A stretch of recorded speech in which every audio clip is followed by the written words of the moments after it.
Welcome to question 1 of the 2013 Mathematical Methods Exam 1. In this video we will be looking at the solution and examination advice for this question. A reminder that this video is in no way endorsed by VCAA. So for part A we have the function y equals x squared times log e of x, and we're asked to find dy dx, the derivative. So if we inspect this rule we can see that it's two functions multiplied together, so we're going to need to use the product rule. And to help apply the product rule, we're going to let u be the first function, which is x squared, and v be the second function, which is log e of x. So they are the two things that are multiplied together. We then calculate du dx, which is going to equal 2x, and dv dx, which is going to equal 1 on x, and we can look those up on our formula sheet. And also on our formula sheet is the rule for the derivative d dx of two functions u and v multiplied together.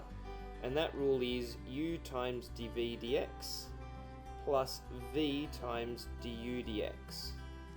Therefore, the derivative dy dx, which is what we're asked for in this question, is going to equal u, which is x squared, times dv dx, which is 1 on x, plus v, which is log e of x, multiplied by du dx, which is 2x.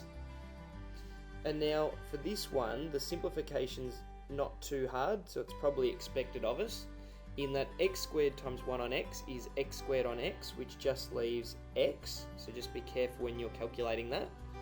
And then the second term is still plus 2x log e of x. So that is the answer to part A of this question. So from the examiner's report we can see that nearly 80% of students got full marks for this question, but some students did not simplify the expression or incorrectly combine the terms to obtain 3x log e of x.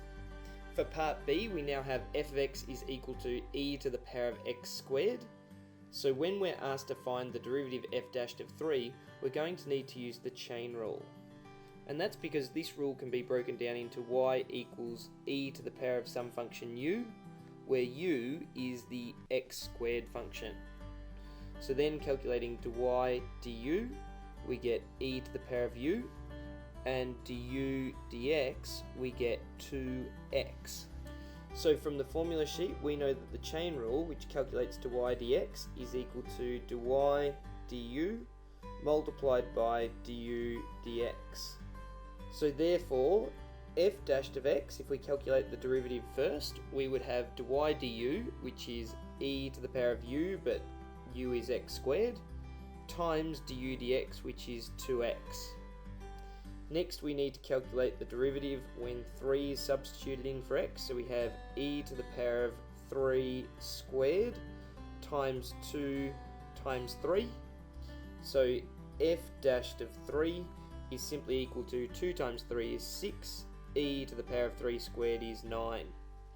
So that is the answer to part B of this question. The examiner's report states that this question was generally well done, with 58% of students getting full marks. Some students neglected to perform the substitution, whereas some substituted incorrectly. A common error was to interpret e to the power of x squared as e to the power of x all squared. So you just need to be really careful when you're reading those expressions.